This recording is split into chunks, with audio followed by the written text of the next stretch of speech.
Welcome back, everyone. It is my Wednesday, my wacky Wednesday. We never know what's going to happen, and I have no idea where Lauren is right now. But she said she was going to be here, but we're going to get started anyways. And Joel, I guess he was on time. But what's up, man? How's it been? Happy New Year, man. I don't think we've been on Happy since. New Have, Year. have we? First, yeah. Happy New Year. Yeah. I missed last week. All right. Oh yeah, but you Well, did this last week. But you feeling better? You was all sick. yeah. All right. Looks like And then my Lauren is kids. rebooting her computer. She said so. She'll be on Oh, shortly. okay. Yeah. And then my kids got sick. Well, one of them did. I was like, Sunday night was throwing up all night. I mean, I literally slept like, I don't know, maybe an hour.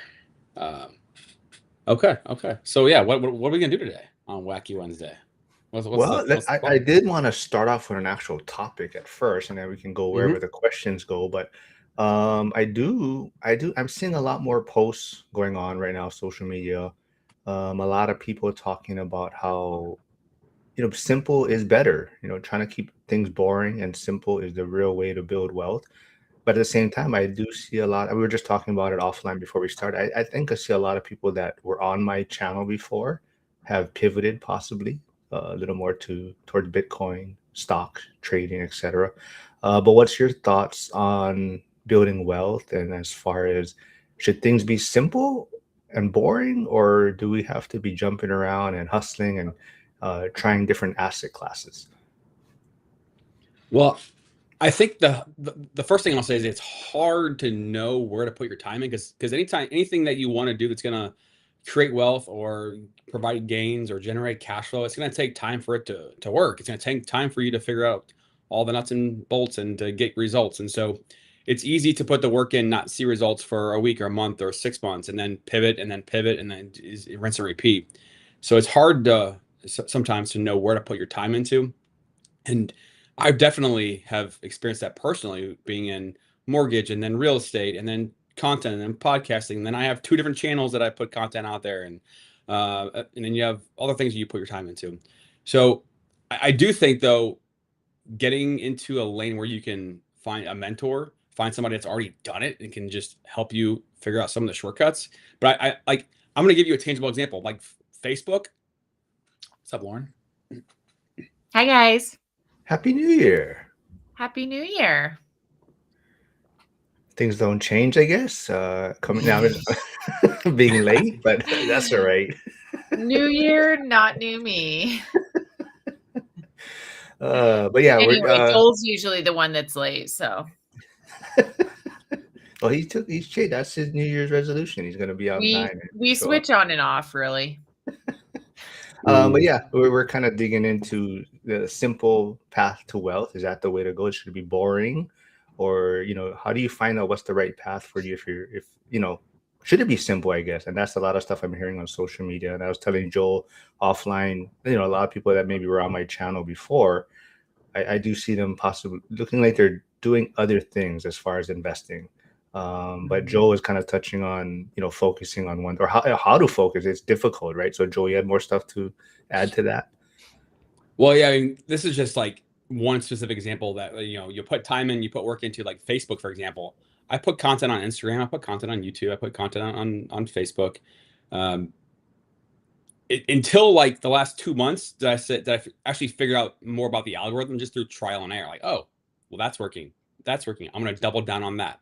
I'm gonna double down on that, and then you start to see the algorithm push your content out further, and you get more engagement and et cetera, et cetera. But I wouldn't have gotten there without just putting the work in and just believing in the process.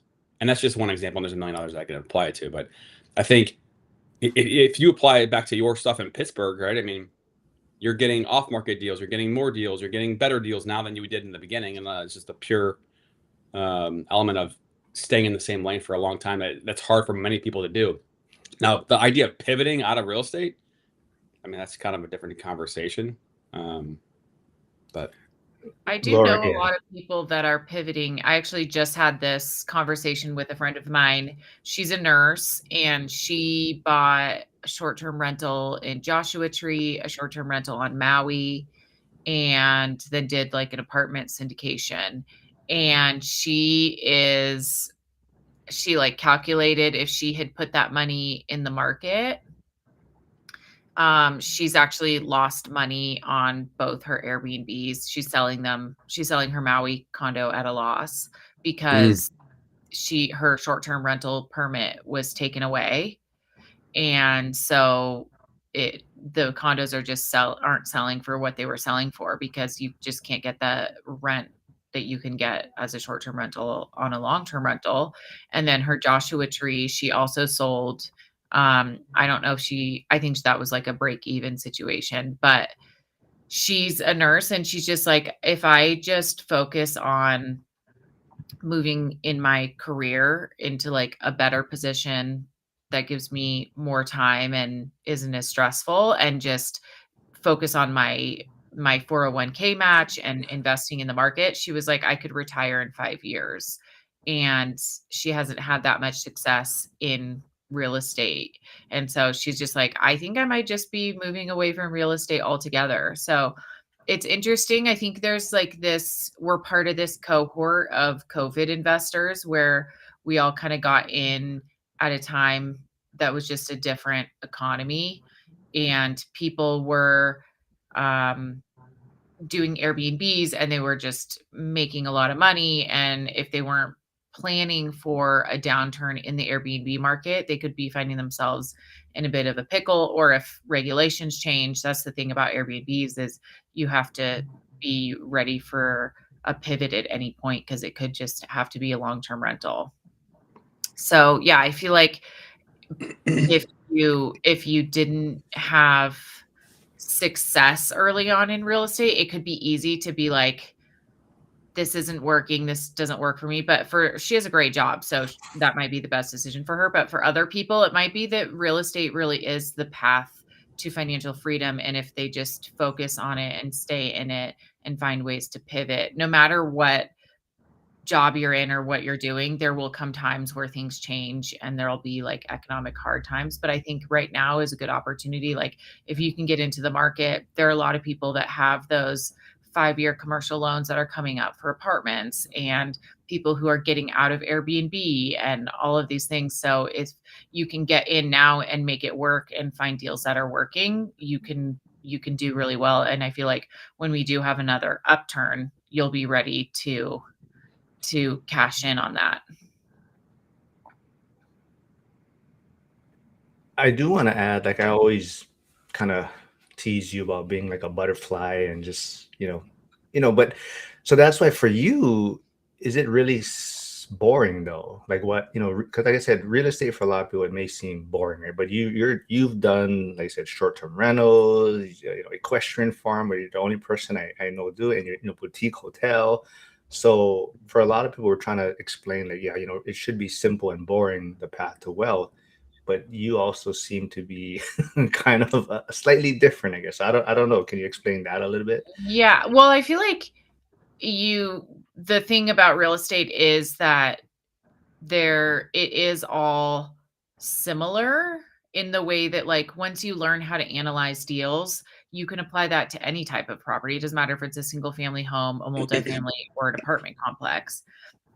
And for me, what gets more interesting is like, I started out buying a house that was literally $50,000. So I just was working within the capital that I have, and the projects that I get to do now change because I have more capital. So I maybe would have been doing these things in the beginning if I could have, but I couldn't have. And thankfully I didn't, because I would have made too many mistakes.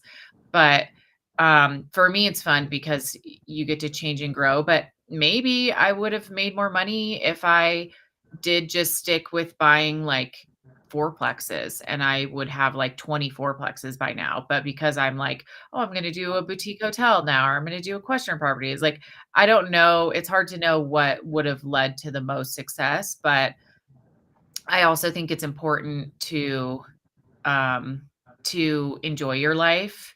And one of the equestrian farms, like, I had a 2% interest rate on that. A lot of people would have told me, you're an idiot for selling that. But I'm having a lot of fun with what I'm doing, and I'm able to do it. So for me, making the most amount of money isn't always the goal. It's also to like enjoy the projects that I'm doing. So I can do that like within the parameters of real estate. Joel, you have anything to add to that?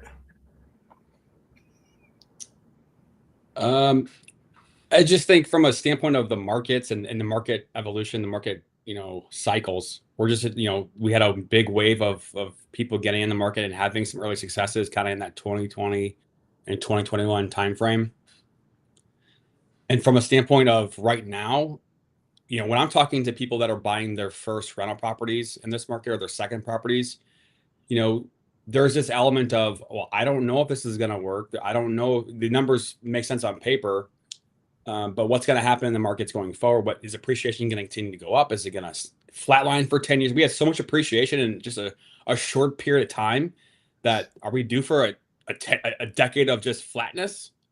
I mean, I don't really know the answer to that, but that's some of the questions that come into the equation, I think, for a lot of people. So I don't know. I mean, you never change the past, right? All you can do is keep moving forward and learn from it. But real estate is never going away. And I think, there's always going to be deals out there. You just got to find them. Sometimes they're harder to find and harder to get. And like I have clients right now that are putting deals on, and you go in like this. So somebody was desperate to get this thing sold, and we're talking about a $300,000 multifamily, and then you go through inspections, and then we got $40,000 knocked off the price. And so, I mean, we probably expected a little bit, but not that much. And so you just never know when you find the right seller that is motivated. So I think there's always deals. I think it's just, you never know until you have hindsight. So you just got to have a little bit of faith. Yeah, I think it's also like that mentality too, where if you're going into real estate looking for like a get rich quick scheme, you're not going to find it. The time is a friend to real estate. And the only people that I know that lose money in real estate are the ones who sell because they're not in it for the long-term game. And over time, their real estate always goes up and you're paying it down. So you're creating that equity through time. We're not going to probably see something like we saw during COVID of these huge jumps in equity in a short amount of time. That's just probably not going to ever happen again in our lifetime. Flavio is asking you, Joel, but are you opening a daycare? I guess he saw your post. Well, I do like leering. I think leering is very important for our younger generation. So no, I won't be opening up a daycare, but I'll apply the same principles to many other things, probably. Yasit makes a good point, though. He said, instead of saying boring, try saying predictable and repeatable. That's how things get built to last. Yeah. Mm-hmm. So I guess on that point, I mean, if boring is supposed to work, I think why do most people quit before it pays off? You think so? Like your friend Lauren, that you're saying she's possibly going to pivot. Like, why do you think they maybe quit before it actually sees the benefits of real estate?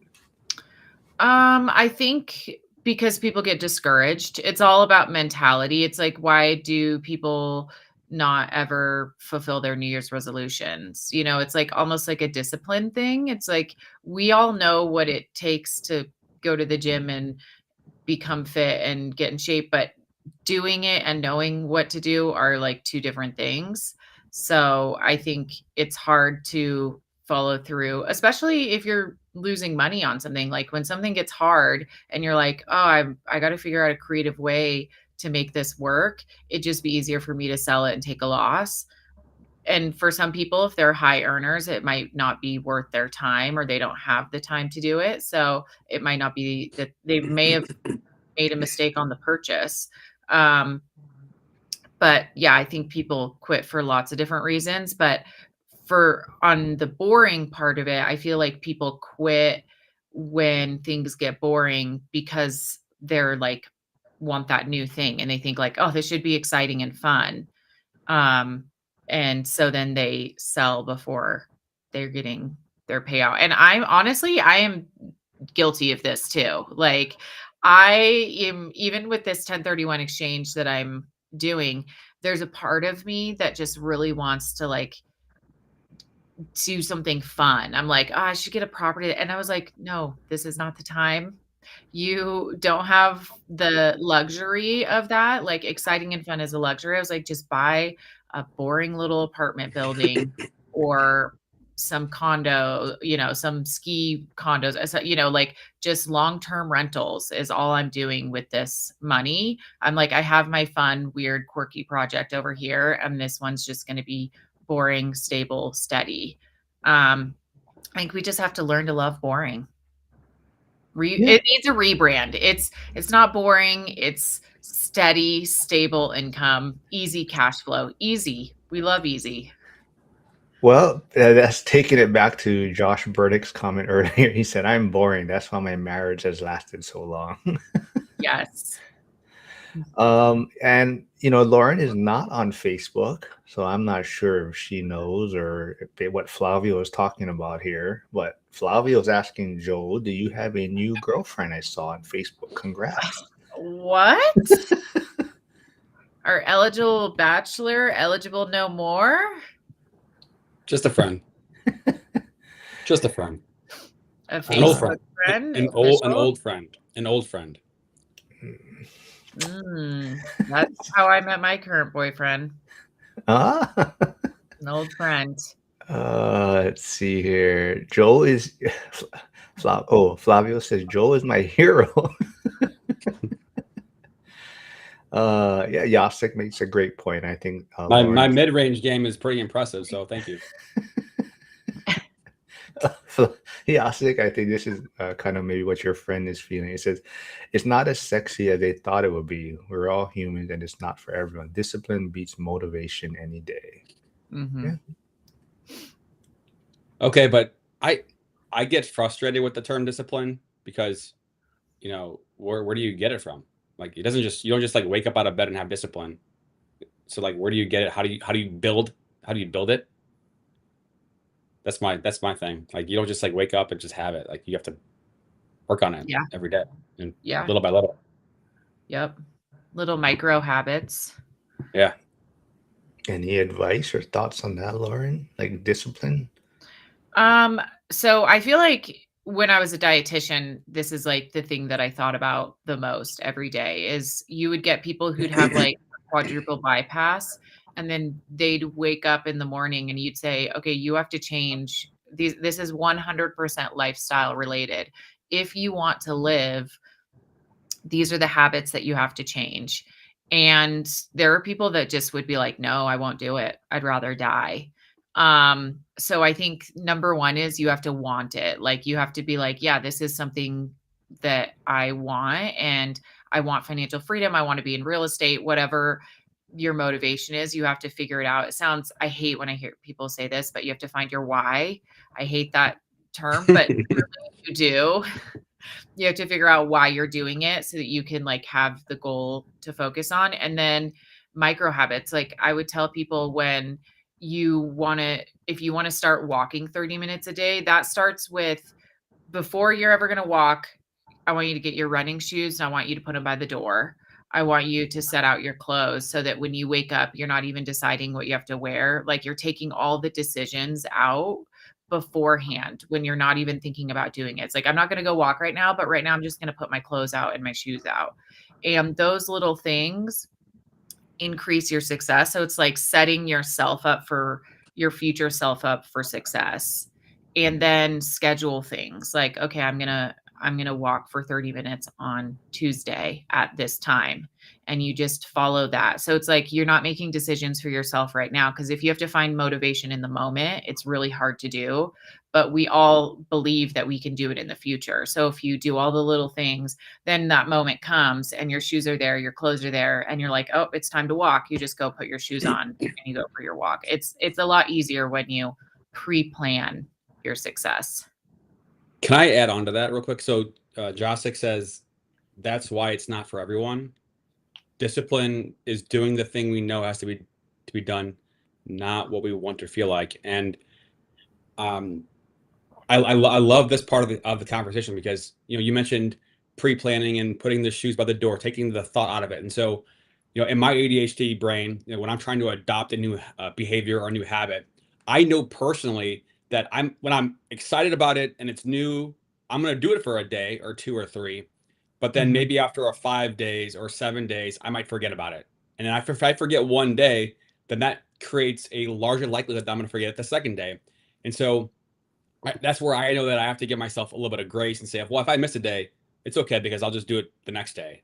And then take those wins from, walking 30 minutes into walking 2 minutes, or, I want to be able to do it 1 day a week or 3 days a week, and then building it up, just knowing that like I have to break it down to such small parts and build those little bitty wins up over a period of time. And my goal is to be able to get to the point where I'm doing it, for a week straight and then 14 days straight. And if I have to regroup and start back over, that's okay. But because I know I'm on the path of rebuilding my subconscious mind. So that's my take on it.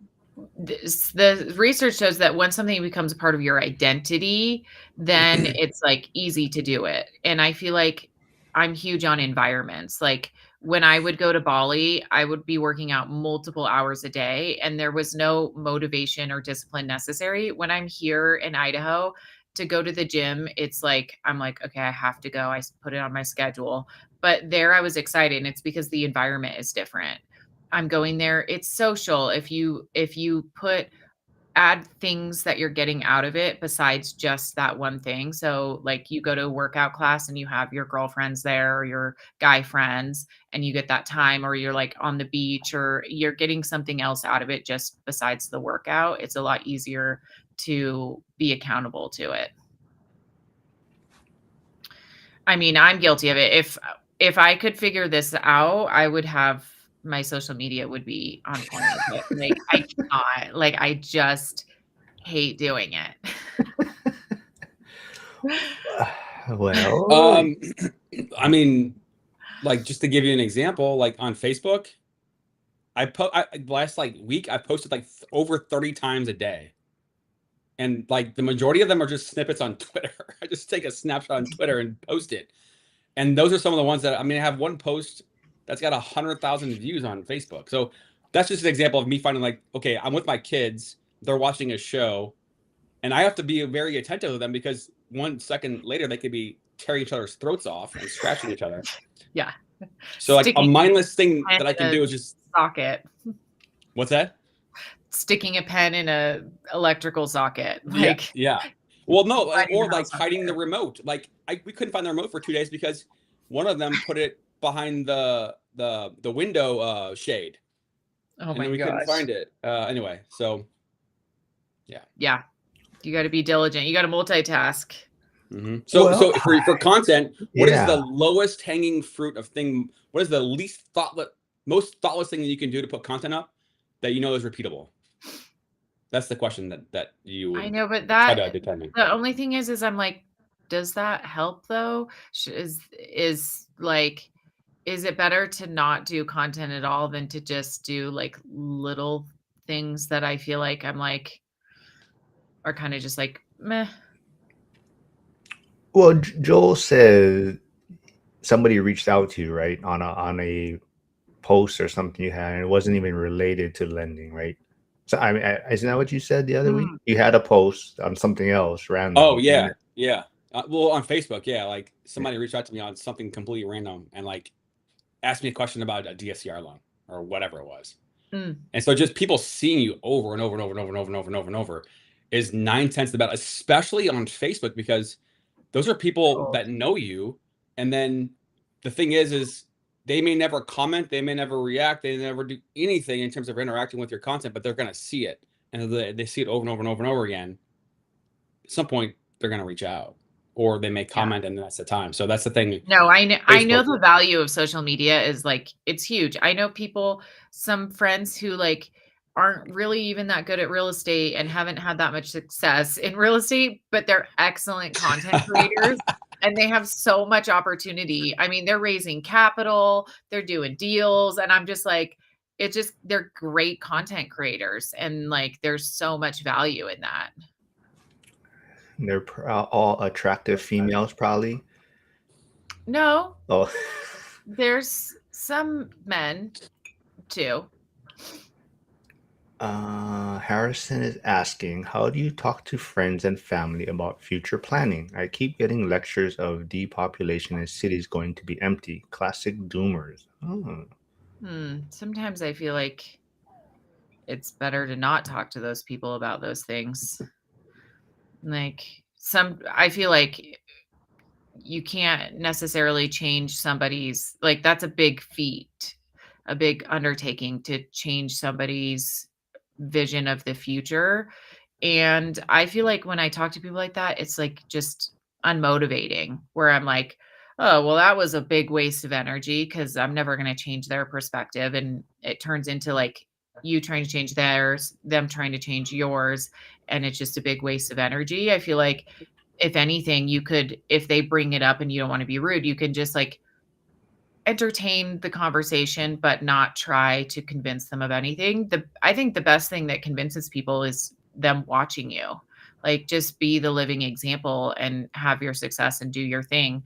And once you get 10, 15 years down the road, they're going to be looking back going, dang, I wish I had done what he'd done. That would have been great. Turns out the cities haven't all depopulated and are not empty. And now I have nothing because I was planning on that. So I feel like sometimes those conversations are best left unhad.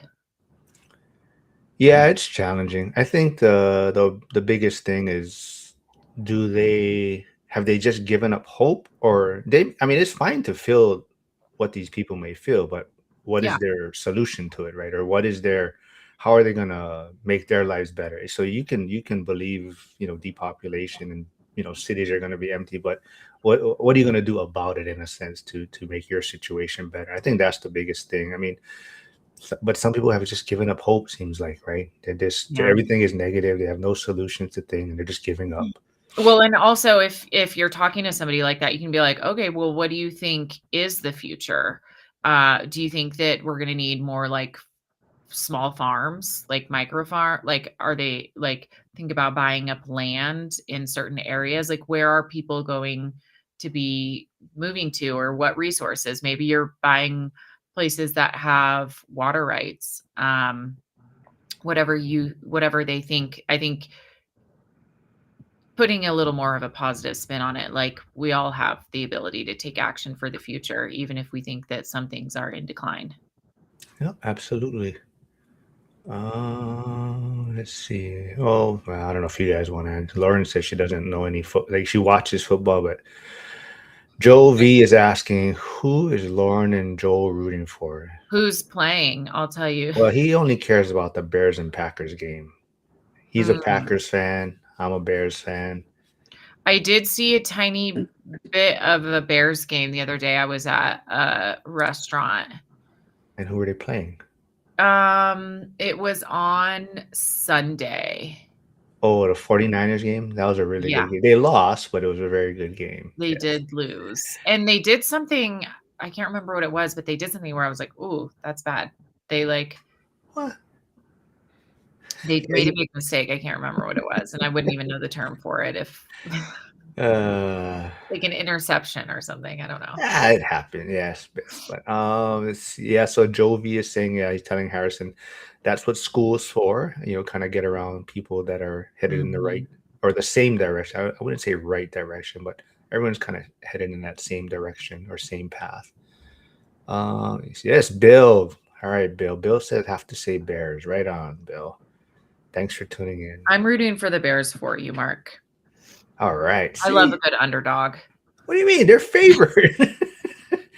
They're the number 2 seed in the.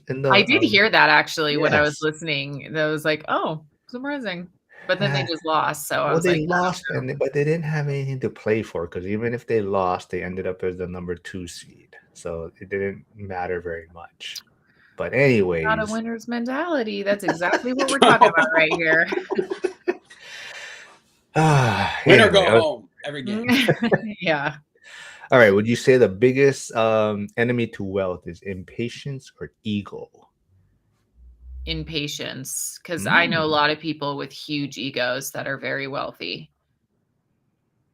I don't know that I'd like to believe that it's ego, but I don't think that it is. I know there are a lot of people that I know that I'm like, that person has a huge ego and I really don't want to work with them. And maybe I won't. Some people I don't, but like they're very successful.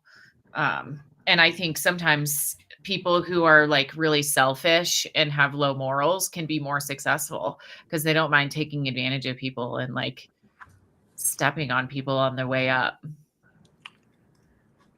Joe, Yeah, you there's wanna? this Yeah. there's this clip of Hormozy interviewing some real estate investor, some person that's been in the game for a long time, and he's like, "Well, I can explain my strategy, but it might only take 5 minutes, and we can just spend the rest of our conversation talking about other stuff." And he goes on to explain, it's like, "Yeah, this city that's up and coming and growing, what we do is we just take a radius 25 miles outside of the city, go buy up all the land, and then wait 20 years, and that's it. And then Yeah. that's how they make their money. All about just time." Patience. Did you send me that? Someone sent me that reel. Oh I no, might have. Yasik posted it, I think, in our group chat. Okay. I see Like the Monica same one with on like Instagram. Hormozy. Yep. See Monica on Instagram saying she's 49ers are her jam, she said. Why is she not on YouTube? I Nobody's don't on know. Instagram. I sent her the link, so if she's free, she's welcome to join us. Then things will get a little crazy probably. But last week, yeah, I mean last week we did touch on, since you didn't show up, we were talking behind your back, but we were talking about you becoming a broker instead, trying to push you to go to the broker side Oh, rather than being a lender, right? And is that something you're considering for the new year? I mean, I gotta plead the fifth on that. I mean, I don't know what I'm gonna do.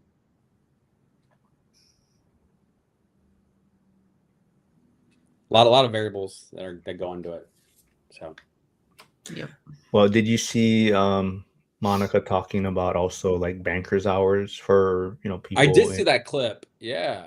No, I think that that comes up a lot where, because like, if you look at the actual dollars that go into lending, you have banking, you have mortgage companies, you have brokers, you've got credit unions. And so a bank may be able to provide a better interest rate package, lower fees, lower rates, but they're going to be doing it on banking hours. Like you may not close on time. You might not get if it fits into the box, great. If it doesn't fit in the box, it's probably not going to close. And so, yeah, I mean, I've had deals come my way where like we may be a 0.25% higher in rate, and the rest of the market is a 0.25% higher on rate, but you closing in 24 days and they don't answer the phone on a weekend or 5 o'clock on a Friday, then you can't get a deal done because every deal has its own variables that pop up that you need to be able to address and take care of at random times. And so, like, we work nonstop. Like, did you see my video from yesterday about being exhausted and like working nonstop?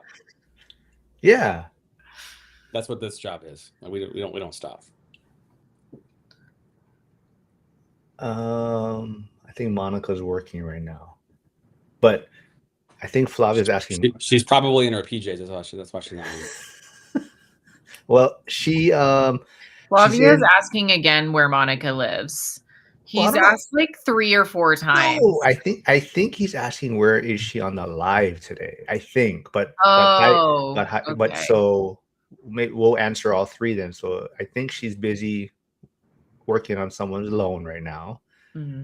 She is in Idaho. Mm-hmm. I think she private lends or invests in Texas as far as herself. But I believe, I'm not sure if it's 50 states she can lend in. Joe might know better, but I know but no, because she's a good broker, amount, so though. she can only lend in a couple. Like her company can lend like a few, like 5, maybe 4 or 5, I think. But she's only licensed in Idaho, as far as I'm aware. Oh, okay. All right. Can't stop. Let's see what else. We need to put you on blast, Flavio. Well, I wouldn't be surprised, but how's the are you in Idaho right now or Florida? Where are you at right now? I'm in Idaho. Oh, you weren't here. It was her birthday recently too, Joel. We gave her a happy birthday last week. Yep. Oh, did you guys sing? No, they did not. You didn't sing happy birthday on air? That'd have been fun. You weren't there. I would have sang for you. Yeah. Yours not falling off, but What? Yeah.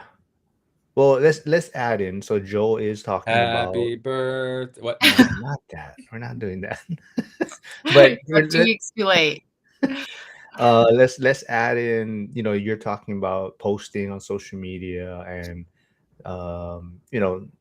side hustles, right? Your strive for 25 before. But do you think has hustle culture kind of delayed wealth building in a sense? Like people are trying to do too many I things think on the it side. I think it depends on where somebody is in their journey and like what their skill set is. Like me doing mortgage, me spending time doing content, which could amplify the same things. So it was in the same lane.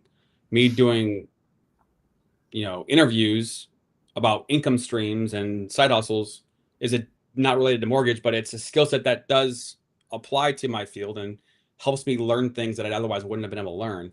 So I think if it's aligned, I think it's can be powerful and important. But if you're doing two completely different things, it can be hard unless that other thing you're doing is something where, hey, if I keep doing this and building and building and building, it's going to be a higher income stream in the future if you're able to build it up and then go all in.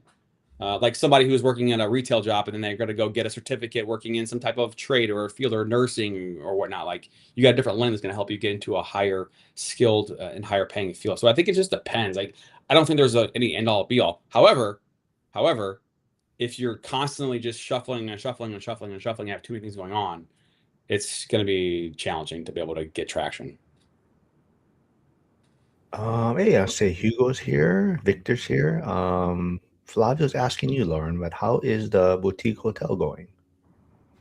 It's going well. We're renting it out right now for the winter to like long-term-ish, like midterm-ish tenants. While we work on getting an architect to design the plans, work with the city, change of use. So it's a long journey, but right now the place is rented out. So it's at a nice little pause while I focus on my 1031 exchange. Oh yeah, Joe doesn't know about that, I believe. That I think he does. Well, we No, talked but about it in general, but I know that you were looking for stuff. Yeah, Is there still any looking. updates? No, I've put offers on places. Oh yeah. Yeah, but What's got an beat what's an out. example of something that you put an offer on? I put an offer on a mixed use. It's like right off of Main Street here. And it Mhm. was the second story. The downstairs is an eye center, and then the upstairs was offices or apartments, and it was like down to the studs. So it was a build out. So I put an offer on that, but then the other person who had a competing offer had an escalation clause. So Oh. got beat out for that. And then there's an office building here that I've been considering, but it's a little bit overpriced. And so there's like a couple condos that I was looking at too, that I was like, maybe I just do a couple like easy, like long-term rental condos that are at the base of the mountain here because we're getting World Cup next year. Really? So yeah. So That's fun. Okay. yeah. So I was like, maybe I get a couple ski condos for World Cup, and that creates an artificial bump in the market usually, because it's like international and people just come here and they want to buy after. And so I was like, if I decide I don't want to have them anymore, I could sell them at that time. And I'm also going to what about? what? I was gonna say, you could open up a daycare. Actually, there is a building here that is zoned for a daycare that I was looking at. I was like, okay, a learning center. didn't you say though you weren't able to do a 1031 on one of your recent ones though? Yeah, on the last one, Yeah. I wasn't. You have to use the same entity. So, but I had partners and those partners were exiting. It was just, I think we could have figured it out, but it just like the time crunch of figuring it out. And that also comes down to like having the right person. I'm using a different attorney intermediary this time. And they were like, yeah, we could figure it out. It's very complicated and it would have been a lot more expensive, but we could have done it. Just have to plan in advance. I just didn't really know the right people at the right time. Well, there is Monica in the chat. She's laughing at daycare. So everyone can pester Monica in the chat and ask why she's not on the live stream today. Hey, Steve's here. Yasik is saying, though, he's saying niche first, and only then, if it works, start adding. Don't allow shiny objects to distract. That would. Yeah. Well said. Well said. Mark, do you feel like with your Pittsburgh stuff, because I remember kind of in the beginning of us talking, you had like started investing and doing that. Then you took a break and now you're kind of ramping up again. Do you feel like it's because you've just stayed in this lane, even though at one point you were kind of questioning that lane? Do you feel like it's been good that you've stayed in it? Oh, yeah. Well, I was never questioning it. It was more just I could have done a lot of things better to accelerate the process, but it's not questioning it. And I think that is maybe my strength and a flaw to some extent. And it's about, we're talking about discipline or just staying focused. Like for me, it's easy to, I guess, kind of just partly because I'm lazy. So it's like, I'm not gonna, I'm gonna just stick this out and ride with it. And I'm not expecting, because I know the market too. So it's not like I expect it to appreciate 20% or, 10%. And so for me, that's fine. Others are maybe looking for different type of returns. And for me, it's more solid returns, solid boots in the ground, a good solid market. And for me, that works, right? Others are, they're jumping market to market because they're looking for certain types of returns, and that may work for them. But so I think there is strength in being able to just as maybe Dion would say, part of it is being lazy, right? You're kind of lazy and just focused in what you're working on. I think being lazy is like an underrated asset. Oh, yeah, I agree. Me being lazy is kind of the reason I got into real estate, because I like hate working. Yeah. But but like I always tease you, right? You're like that butterfly, though, right? So you may be lazy, but I think you also are trying to find you're getting enjoyment out of what you're investing in, like and I think that's cool, and I think that's where you want to start to get a foundation, though, right? You want a base, and then like you're saying, you can pivot into different things or different investments that may be more attractive and more fun. But as long as you have this solid foundation for yourself, and then you can have more fun with it. Yes, we all missed out on the daycare opportunity. Absolutely. Accidental landlord, it says, what could you have done to accelerate the process? Well, it's just I blew all my capital so quickly and thinking that, and nothing's wrong with that. If you just want to buy long-term rentals and deploy X amount of capital per property, I mean, that's fine. It's just once you start using all your capital, you have less money to invest, right? So it would have been a lot smarter for me to just, I think I talked myself out of doing BRRRRs in a sense, where I was like, I don't want to deal with trying to fix places up and deal with contractors and go through that process. So definitely I probably should have went that route after getting, a good base of properties and getting, comfortable in the market. And then I probably would have been able to accelerate because I would have been able to put, hopefully pull out most of my money in most of the deals, which is where I'm kind of at now. So a lot of the deals that I'm doing now, a lot of it is very minimal money out of my pocket once everything works out. So I would have been able to do that probably sooner in the journey if I didn't just dump all my capital into like, solid base hits, right? Which is fine. It's just my money was all gone quickly, right? In a sense. Mm-hmm. Well, can you expand on that? What you mean? Just because from a viewership standpoint, so 20%, 25% down on a purchase. If you do a fix and flip, you're putting down less money. You build the equity, or you build it out, get equity, and get your money back out, right? I mean, that's the whole goal. Is you can get into the deal with less money out of pocket. Is that what you're saying?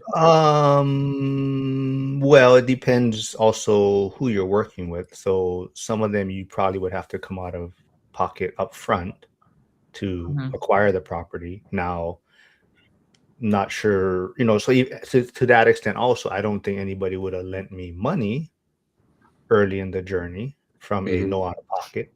So I still would have had to come up with, Well, 20% less upfront money out of possibly. pocket. And also Yeah. maybe gotten it back out on the refinance. So even if you used your capital, it's not tied up forever. It's just Yeah. usable. But like now, a lot of the past few have been no money out of pocket, basically, Mhm. to acquire the property. I'm paying, well, I'm paying the hard money loan, but as far as acquiring, they're funding the whole deal. So up front, it's no money out of my pocket. Now on the back end, like there was one I got lucky on the appraisal. Initially, I thought I was going to have to leave some money in the deal, which was fine. Getting a property fully rehab for 10% out of pocket would have been fine. Whatever stuff happened, and anyways, um, did another appraisal, and well, hold on, Joe bounced off. It did another appraisal, and it came in much higher, so it ended up no money out of my pocket for the Tell deal. us more about that deal, like how that was structured. Like someone brought that to you and it was property that needed rehab? So I bought it for what, 58, I think, or that was the purchase price. Rehab was like 32. So I think all in from that standpoint was what, 90. And then I think my holding cost because of the hard money loans, probably 95, 96 maybe for the 3-4 months total, and then refinanced out. And initially the appraisal came in at like 120, which was on the low end, but it was like, all right, well, like I said, I was fine leaving some money in the deal, Mhm. but things happen and I had to pivot. And then anyways, there was a new appraisal done and it came in at 160. So that basically turned it from me having to leave some money in the deal to actually, I got like a couple thousand back at closing. Mhm. So it worked out, and that's kind of where I'm at now. And I don't think those deals would have came up to me in the beginning. So I think that's why I always tell people I think it's super important to just get your feet wet, get base hits, understand your market, start building relationships with the contractors, even the property manager. That's another thing you got to navigate, learn that, right? How you're going to manage, are you going to self-manage property manager? So you build all those things up. And then after a while, when you're more comfortable, then you can possibly look for the light rehab, or if you want to do burrs and things like that, then the process starts to speed up a little bit. Mhm. Yeah, and if you just think about how much your network and everything has grown in this area, if you keep doing it, the more you do it, it's like in the next 5 years, you're gonna have just like even more of a network and experience. I'm probably done. I think from maybe an acquisition standpoint in Pittsburgh. I Mhm. might, if anything, it might be starting to transition into newer stuff in Pittsburgh. Like after a while, start transitioning out of the older ones into the newer properties. Mhm. But I'm also probably going to start looking more in North Carolina, probably. I think ultimately that's where I'm going to spend a lot of my time. Mhm. But I'm trying to wait also to see where my son may go to school. But that's like 8 years from now if he does go to college. But I think we'll always have some roots in North Carolina. So that's probably where I'm going to start focusing a little bit more of my attention towards Mhm. now. But yeah, still Pittsburgh, but it'll be more to like transition from some of the initial purchases Have you into. sold any of the original ones? Yeah, I sold two. Yeah, so this just bad properties that I, well, not bad. I just long term headache probably for it. Just tenants, high tenant turnover due to the street in a sense. So the Mhm. property itself were fine. It's just like one way streets or very tight road where there's almost like nowhere to turn around. So you'd have to pretty much reverse out of the street to get out of there. Yeah. Stuff like that. So it's fine. It's just unless I kept the rent super low to keep possibly that tenant there for a longer time. But definitely higher turnover. Yeah, Val is in North Carolina. Definitely, yeah. What was the structure of the hard money? Yeah, so for me it was shit out. What did I pay? 14%, but no points, no prepay. So No points. That's good. yeah, so I said Ooh. that's a lot of Wow. that is yeah. So like I said, earlier I probably could have got, there's a lot of those kind of hard money type lenders. But yeah, you got to pay the points, things like Yeah. that. 3 And so points. 4 points. you probably have to have a certain amount of money initial. So I think it's usually about 20% you have to have of the purchase, right? Anyway, so you're still gonna have to come up with money up front, typically, even if you do a lot of these online hard money lender type. How long did it take you to finish the project? How many weeks, months? It took about about on the time, 3 months, 3.5 months. And I probably could have got more money out. I could have probably got money in my pocket, more money in my pocket at closing. If so, part of it was we leased it for a lower amount because it was winter time, so the rent was lower. I mean, it was above, it met the DSCR, but I could have probably got a higher rent if it was in the springtime, which Oh, would yeah. have gave me more options to pull out more money at closing. So, the LTV I went with was a little more conservative so that I was still positive cash flow at the rent that I was at. So if it was a different time of year, I probably could have got 5 to 10K in my pocket at closing, possibly. But went a little more conservative because of the time of the year and just get someone in there. And that's probably better in the long term. Sometimes having the stress of getting every dollar out is not worth it. Yeah, Yasik is saying put a helipad in for the tenant if they instead of having to drive one reverse back out. Hey, Stan's here. Did you invest in the Oakland neighborhood in Pittsburgh? I lived there for 4 years during college. It was a heavy student. No, I have not invested there. However, Stan, Steve, who's in the chat, I don't know if he's still here, the accidental landlord, he is actually, Oakland was also one of the markets or areas that was recommended to him by one of the agents. So I don't know, maybe have you connect with Steve and give him your thoughts. But yeah, Oakland is a little more college student area. I think that was in the notes that Steve put that he sent me also too. Shoot, we got off topic a little bit. Anything else you guys want to dig into about? So I definitely believe in simple and boring. That's my standpoint. It's your middle name. Yeah. Mark, simple and boring. Joe, don't say anything. I see something on your. Did you freeze? Did he freeze up? He does. Oh no, there he is. Don't say anything, so I didn't.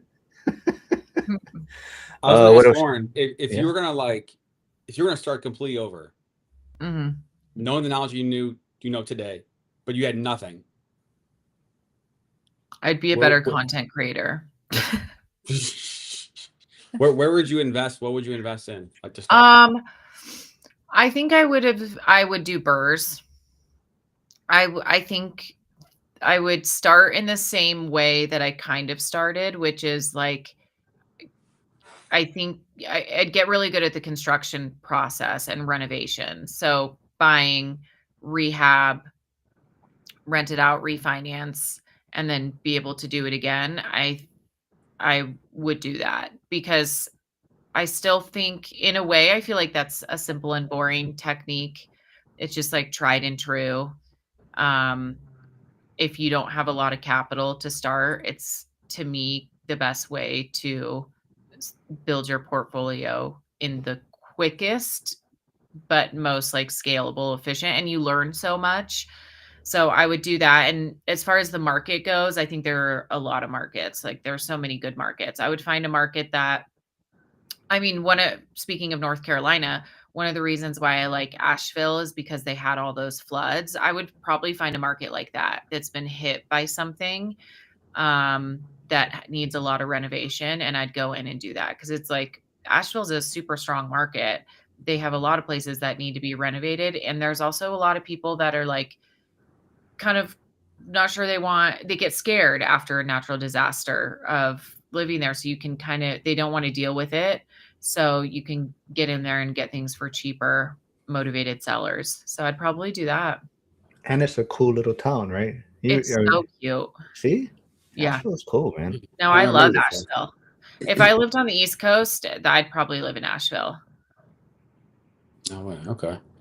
From a standpoint of just like time, right? I mean, if somebody has a full-time job working a 9 to 5 and a family,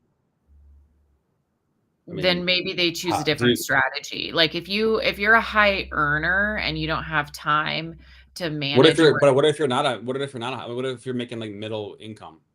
If like, you're hey, like I want to get ahead and I'm okay spending if spending time on a weekend, is that enough to be able to make that strategy work? It could if you have more time. Like that comes down to the numbers. Like you got to be able to hold the property for longer. But I would say in that instance, I would say team. Find somebody to team up with that you really trust, who's really handy and good at, like maybe somebody who works in construction, but they have their weekends and you have your weekends, and you both renovate the property on the weekend and you split that deal. I would say teams are important if you are a middle income earner and you don't have a lot of time and you have kids and a family, then you got to find people to help you. So I remember Emily talking about kind of the way that she analyzes deals. So this is in reference, well, in light of her. When you're looking at a deal, are you a numbers person? Are you like high level? Like how is your personality when you're looking at these deals in terms of what you're good at versus what you're not good at? Me, Yeah. I feel like I'm very much a numbers like I'm looking at the numbers, and that comes down also to like knowledge of renovation costs. Like I remember in the beginning being like, okay, yeah, I can look at all these numbers, but I don't know what the numbers should be. Like how much does it cost to rehab a bathroom? So I think I definitely look at the numbers, but then you also have to look at the je ne sais quoi of a property. Like there's a building here, the office space that I'm looking at, and I was talking to a guy who does pretty much all the office leasing here. And he was like, I don't know why, but that building, it's a beautiful building. It has an atrium. It's in a great location. He's sold residential and office in it. And he said, things take forever to sell in that building. So just when you're thinking about your strategy and your exit strategy, just know that it may take a year to sell. And it's just the weird je ne sais quoi of that building. We don't know why. It's in a great location. It's an awesome building. But for whatever reason, things take a long time to sell. And he can't pinpoint one reason or another. It's just that everything he's done in the last 5 years there is that way. So I think you have to look at the numbers, but as you get to know an area, you learn different things to look out for as well. But I think you have to be like a numbers person a little bit. I see Aaron Foster tuning in on Instagram. He's with the First Responder Financial Freedom Podcast and on Facebook. He just says good morning to everyone, and he's driving past Washington Monument right now. And I asked him if he's on his way to open up a daycare, but he says that until a few years ago, the best adult daycare in the country was 1600 Pennsylvania Avenue, Northwest DC. That's the White House address. He said. Hospice facility. Let's see. Yeah, I said if you're not a high earner, the house hack, that's the best way to do it with very little money. I completely agree. If you can house hack and also be renovating, like you're renovating, you only have time to renovate on the weekends, then house hack Yeah. live in it, renovate either the one you're living in while you rent out the other side, and then switcheroo and move into the less renovated one and rent out the renovated. Like, there are ways to do it if you only have the weekends. Let's see. Guys, we only have like a month until Vegas. Yes. I That's keep fair. telling everyone that I am still gonna. I'm not sure if you'll be there. I Me, said Lauren bought her ticket, but her being there is still I something should I'm. probably book my hotel room, actually, now that I think about Oh it. boy, see. I know. Well, yeah. I gotta get my flight and my hotel still. Yeah. Yeah. Well, I don't know if your flights have, but Justin Cambra, who's in like the Seattle area, he said flights have doubled to Vegas since then. That's what he's. I mean, or since within the past few weeks, he said flights have gone up a lot. Shoot. I don't like to hear that. Yep, school is the place to be. Joe V is asking if. So I was giving away free first months, and actually, I forgot to mention it the other week when I recorded to Zuber, but I still have some more free month offers because somebody, I don't know if he wants me to say his name, but somebody who won some money from our fantasy football league from the school community, the ORAT school community football, donated his winnings to offer to pay for people's first month of school if they sign up. So that Nice. offer is still out there. You can take advantage, and some people. I mean, you can do whatever you want, but you can join the school community, and you'll be able to get the Vegas event streamed live in school. So Nice. I can see some people just signing up for that, taking advantage of getting the live stream, and maybe they quit after if they don't get any value. But I'll definitely check it out. Yeah, Stan, get your ass in there, man. Where is Stan right now? What country is he in?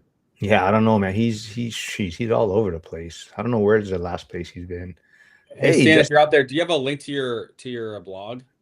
I might have it still here. Hold on, I gotta look for it. Man, hold on, man. There's all kind of quick. You I can see. put it Hey, in there. Justin Cambra's in here. He must have heard me talking about him. But yeah, Justin was on with Cody Davis on Monday. He's a Rockstar agent in the Seattle, Tacoma area. But I know a lot of those. what? A lot of agents in Seattle, Yeah. Tacoma, I feel like.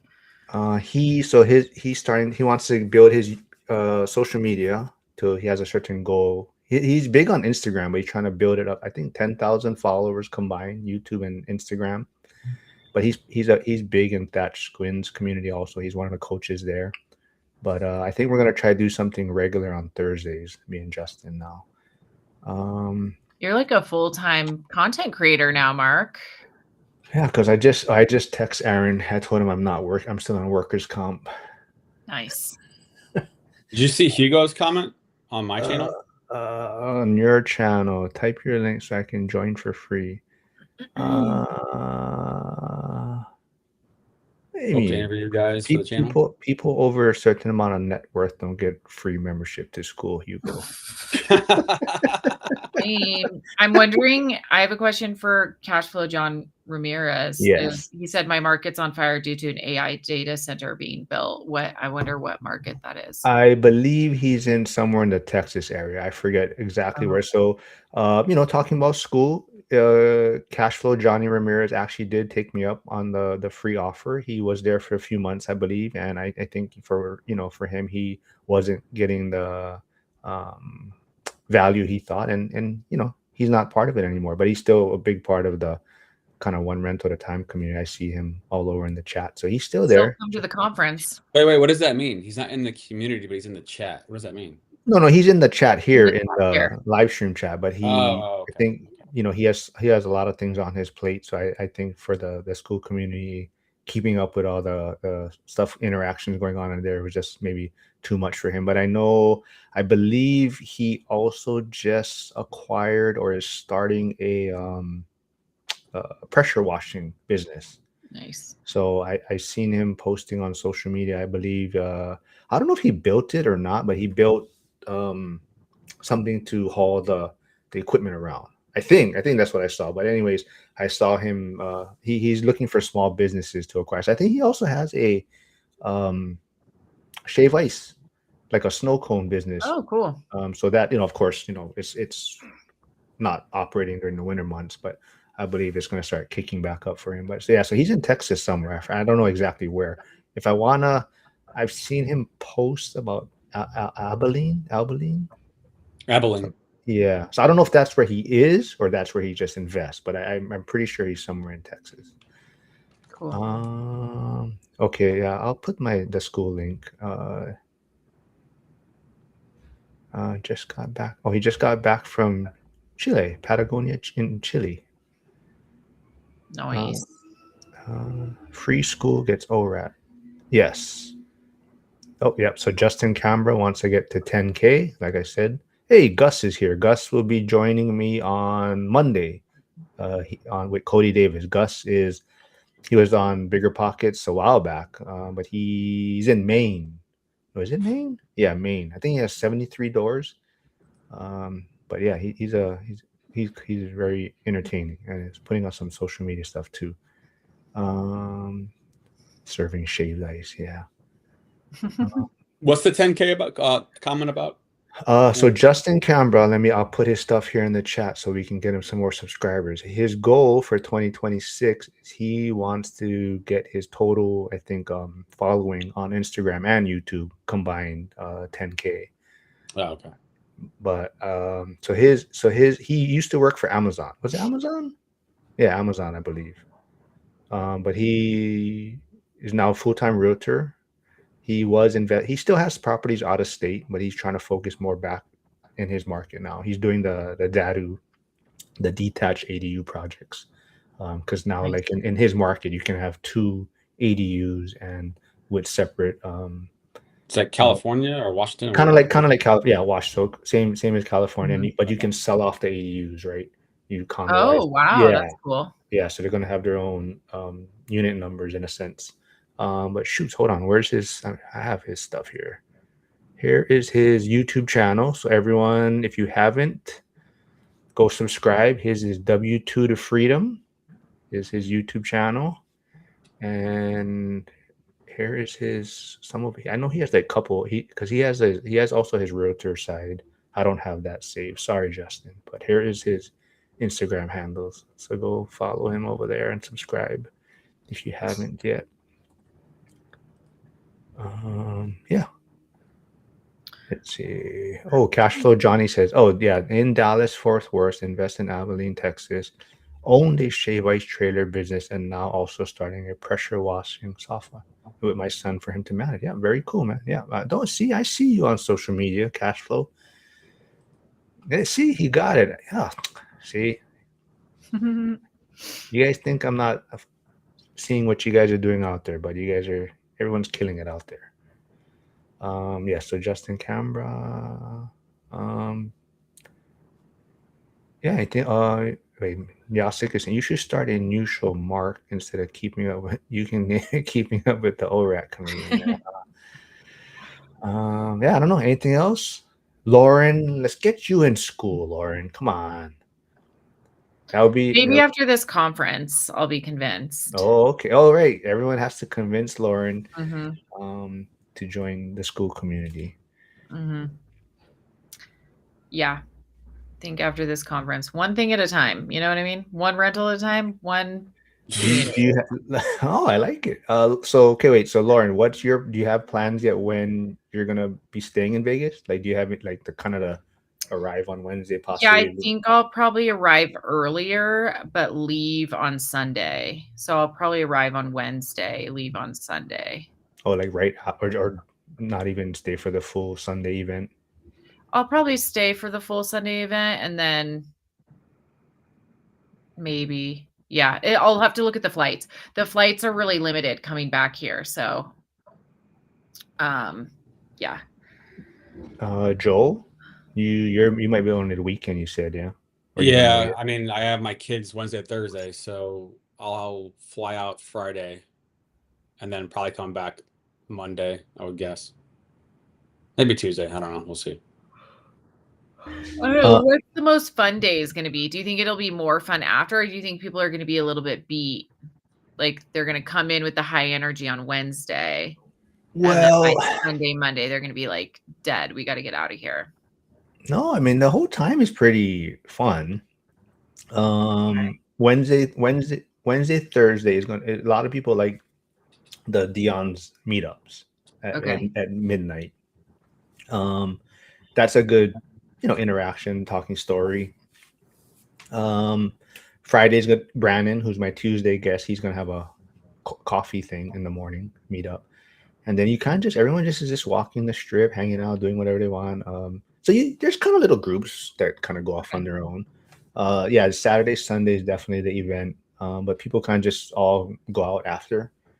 Might be kind of hard this year because it seems like there might be a big group, so it's going to be hard to find places that might be able to accommodate that many people. But Yeah. it works itself out. I mean, for the most part. No, it's Hugo's trying to say it's mostly Gen X. They'll be tired. That's hysterical. Yeah. Lauren.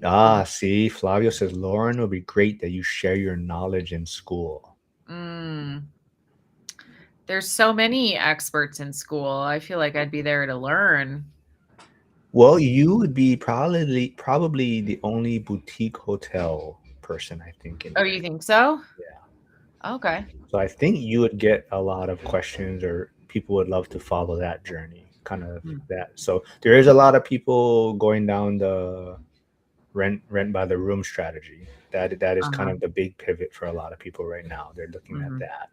But I think boutique hotel, because a lot of people. So Ray and Chris have started a Saturday kind of a short-term rental, mid-term rental call. And Chris is big in the arbitrage space and the co-hosting. So he's bringing on a lot of guests to come and speak in that space on their Saturday calls. And I think the boutique hotel would get a lot of attraction also too. Because as we're saying, right, people I think are bored in a sense. So or they're trying to find ways to cash flow a little bit more in real estate. Yep. Joel, what would you say to Cashflow Johnny, who says, I want to be like you guys and start making content one day? Yeah, that's directed at you too. Well, what do you want to make content about? Yeah, let me say something before you add some. I'll say Cashflow, whatever you're doing is somewhat, because like I said, I just mentioned all the things that you're working on. So I'm seeing it, right? So whatever you're putting out there is content, and you might attract people that want to sell their business, their small business. Like you said, you have the shaved ice, and you have a pressure washing business. So whatever content you're putting out there is working, and I'll keep doing what you're doing. I don't know if Joel had anything else to say. Yeah, I mean, just do it. It doesn't even matter. Because you have to understand, if you put content out today and you're coming from zero, you have 0 followers. Like that means like 0. Like nobody's even looking at your page. So it doesn't matter what you put out there. No one's going to care or how bad it is. So just putting something out there every single day, you're going to be light years ahead of most everybody, because people are thinking the same thing, that I can't do it. I don't want to do it. It's not worth it. And so you're just trying to get to the point where you can say, I've been doing this for 6 months. I've been doing this for a year, and then you can pivot and adjust, et cetera. But you can't do those adjustments if you haven't been putting in the work to lead to that. So, yep. Yeah. Stan is saying the boutique hotel business model absolutely grabs my attention. I like to do that in New Orleans at some point. Yeah, New Orleans would be a good market for that. And that's always his excuse why he can't come to the Vegas event, because that's Mardi Gras weekend, I believe, or Valentine's. So it's a big Airbnb short-term rental weekend for. If I said that's how you test your systems, right? You want to be able to do it remotely, right? So, but I think Stan's not gonna come to Vegas. But yeah, anything else you guys want to do before we wrap things up? Any final words? Lauren, I would say most people are at probably the Downtown Grand or Golden Nugget. Okay.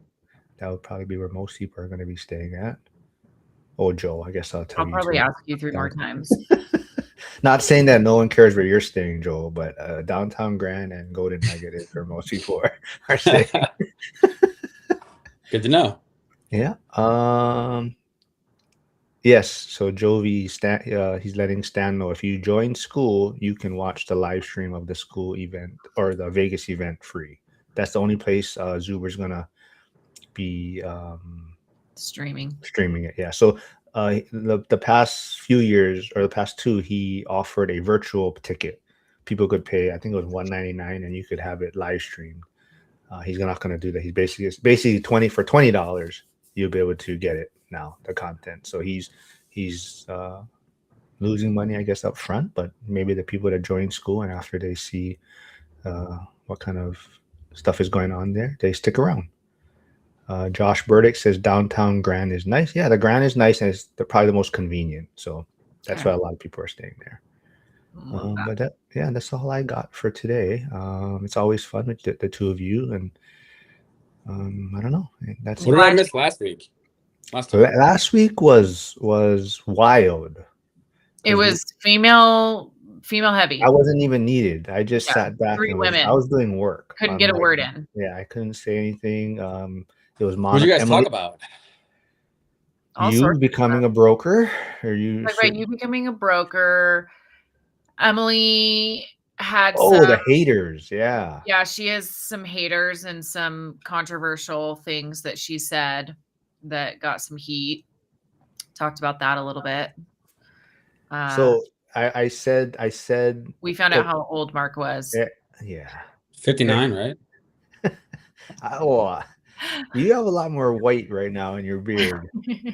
But because I told Emily, every time I post like a reel or shorts of her content, of her saying something, there's always like pushback or feedback on whatever she says. And so we're just laughing that, every time she says something, there's someone commenting. And, of course, you're only getting a short clip of what she's trying to say. But there's always someone like, oh, that's this stupid, So even on her DIY channel, which is big, she said there's always people commenting on her like, oh, this stupid broad trying to fix things, stuff like that, right? So it's just funny. Mm-hmm. Yeah, Yasik said female takeover. Mark wasn't needed. Yeah, I don't mind that. Stan doesn't like Yasik. What? Stan doesn't like Yasik. Not sure what that means. Joe V, he doesn't let up. My goodness. Yeah. He doesn't have much. The Packers suck now, so he doesn't have much to be happy about. Hold on. He said Jovi's asking any update on speed dating. Oh, I don't know. Do the people want it? I feel like we got to get it approved. I kind of liked the idea of speed dating, but for like real estate related things, like you need a contractor, Yeah. Well, so that was brought up, Joel, that none of the females that brought up the speed dating will probably participate in it. No. Exactly. Well, Emily's married. Yeah. Lauren has a boyfriend. Monica's not going to be there. I think she has a boyfriend too, but I know none of us are single. So. Well, we'll scrap that plan then. Fun while it lasted. That's great. If the girl says me or I a minimum of 7 times in speed dating, a second date is set up. Statistics show. Oh. Wait, what? What? The girl says me. I. So she talks about herself. You have to talk about yourself a lot. I think that's. He said we're all. All right, we'll wrap it up right there then. Okay. Hugo's saying we're all single that weekend. He's not allowed in the speed dating. Well, yes, always fun. I'm always glad you guys are willing to do this. Tomorrow I got no live stream. Tomorrow Thursday is when I record with Zuber until me and Justin Canberra set up our live streams, probably the following week. Friday I will be back with Emily, and I'm not sure who else yet. We were trying to get Derek Vickers on, mobile home park investor, but he's busy this Friday. He's going to jump on next Friday with me. And then Tuesday, Brian Waters. I'm going to have Brian Waters on. He's a fire captain in LA County. No, LA. I think there's I always forget. There's 2 different departments in LA, but he's a fire captain. He's on social media quite a bit. You'll see Code 3. That's his investing platform. He invests out of state in Detroit, but he was just on Bigger Pockets also recently. So he'll be on Tuesday. But yeah, everyone, thanks for tuning in. And have a good rest of the day, everyone. Thanks. No, See ya. see y'all.